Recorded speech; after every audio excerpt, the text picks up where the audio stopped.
My name is J.E. Hernández, and I am a Mexican composer, originally from Villahermosa, Tabasco. I'm currently working from Houston, Texas. Today, I'll be talking about processing trauma through work, specifically about my program titled Voces Fantasmas, which translates to Phantom Voices. The program is a multidisciplinary work that details my experiences in immigrant detention in 2013. It is made up of film, dance, and music, and it will take place at the Contemporary Arts Museum, Houston. 7 years ago, I was separated from my family at the George Bush Airport here in Houston and placed in immigrant detention. I was put in what is called removal proceedings.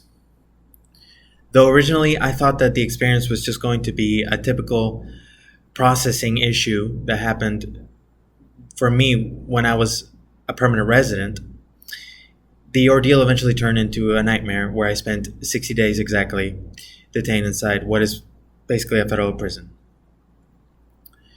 When I was stopped, there was no indication that the person who was detailing to me what was going to happen knew any details about the immigration center.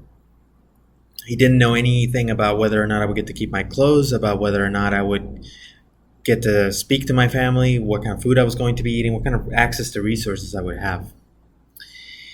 A few hours after they put me in the secondary room in the airport, they put me inside of full body chains after a strip search, which are the chains that go from your wrists to your hips to your feet.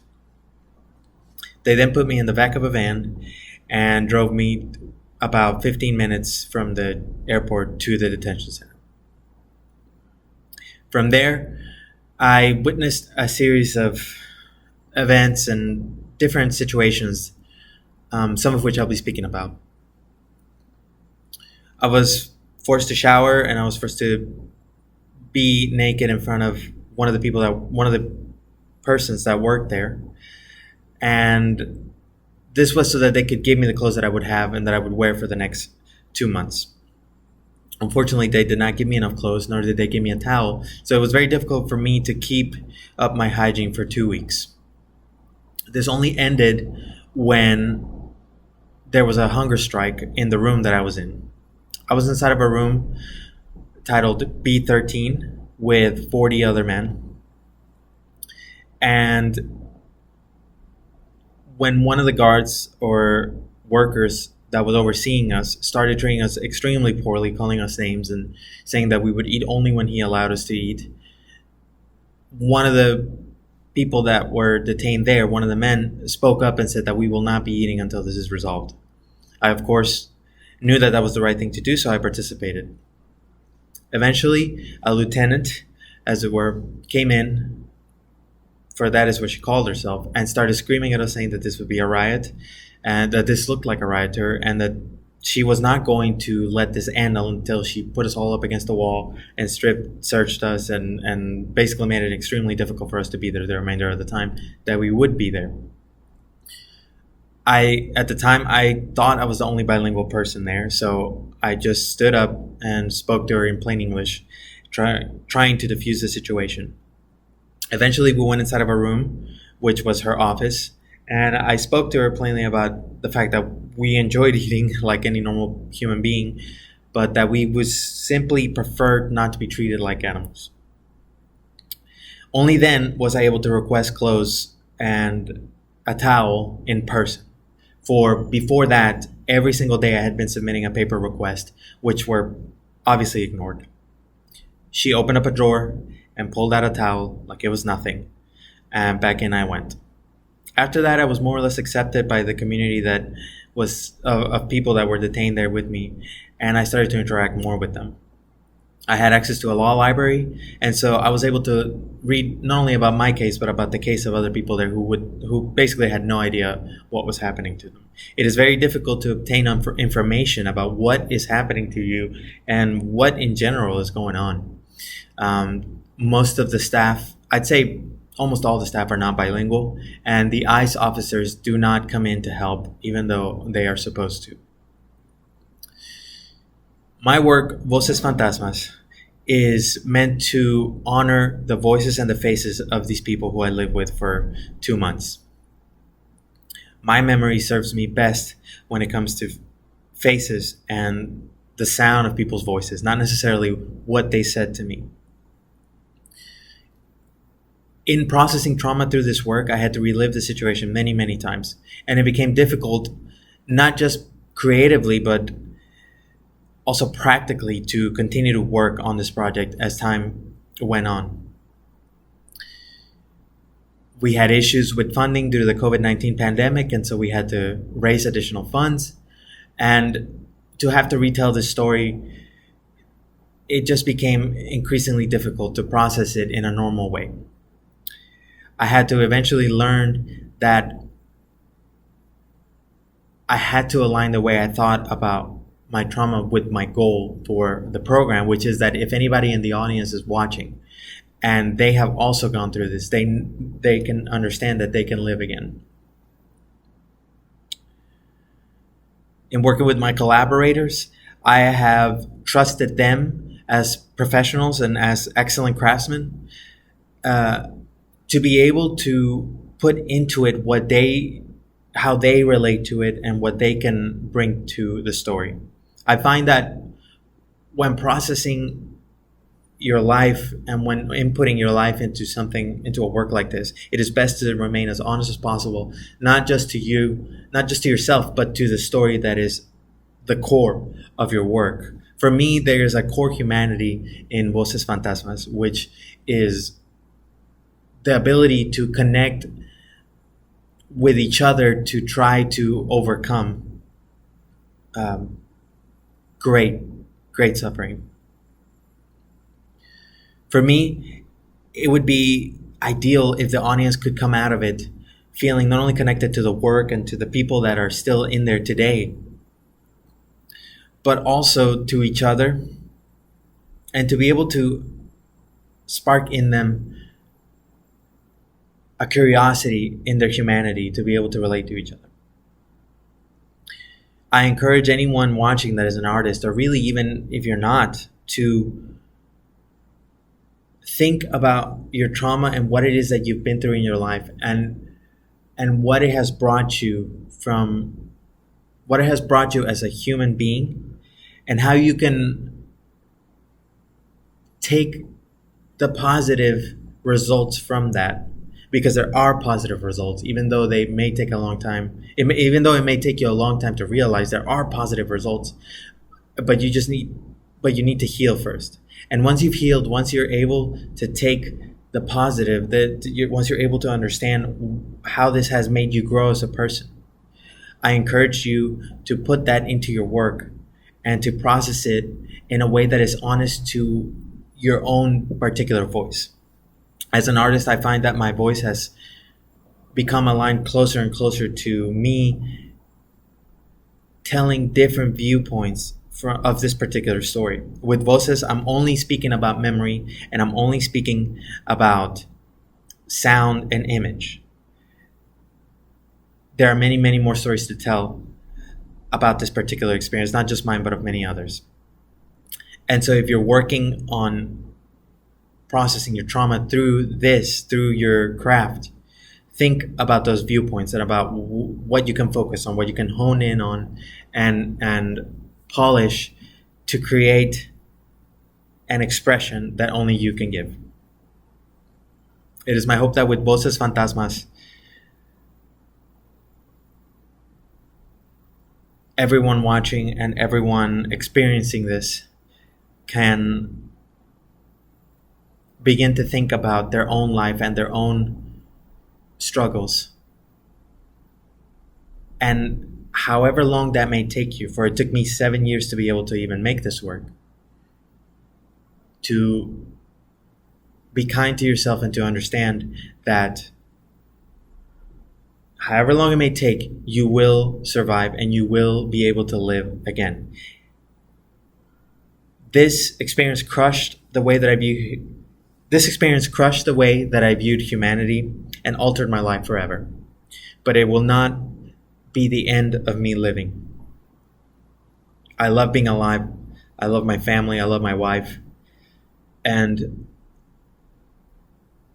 if I hadn't been able to overcome through the arts and through my work, I don't know where I'd be today. So I encourage anyone watching that is an artist to pour yourself into your work as much as you can, and to pour that part of yourself into your work as much as possible without going over the line and without reliving it to such an extent that you're not able to function. To take it apart in a very objective way so that you can understand, yes, this was positive and no, this was negative. And even if it seems like it's all negative, I can guarantee you that you will find a positive light at the end of the tunnel.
am I human? Guatemala.